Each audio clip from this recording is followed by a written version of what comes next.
民众党做假消的风波呢，即马查销记者会是一直拢咧拖沙。黄珊珊是来解释讲，就是因为对销去拄着困难，所以即马已经甲调查局来联络，也拜访着会计师公会。也若这郭文德伊的惊花声案，外界要讲这恐惊的，会互民众党全安尼失落去。民进党立委王世坚是认为讲，这短期是无啥可能，也毋过长期来看，这郭文德可能已经无机会搁再舞政治啊。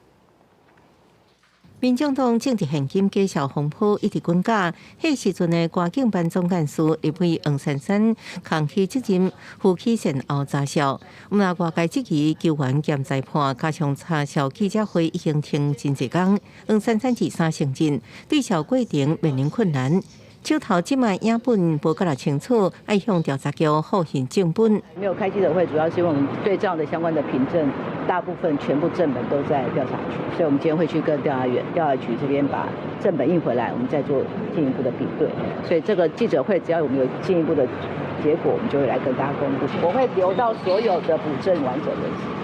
寻求第三方公证单位检查查销进度，黄珊珊表示已经拜访会计师公会，会正式发函，请求协助查核甲检察院保证的工作。另外，甲党主席郭文德当面讲清事的代志，黄珊珊否认讲是无影无迹的代志，强调留甲完成保证工作。另外，郭文德佫加一个金华城案件，有立委认为郭文德政治之路已经被判死刑。公开透明。诚实清廉，这4点，这个摧毁殆尽，很可能他会被约谈吧？哦，那甚至羁押也说不定啊。他如果进去的话，我大概就带个便当去看他吧。郭文德讲的清廉形象落差，是不是连带影响民众党的水泡化？王世坚表示，民众党80立委扮演关键角色，短期内无可能水泡化，望朝野应伫民生法案沟通合作。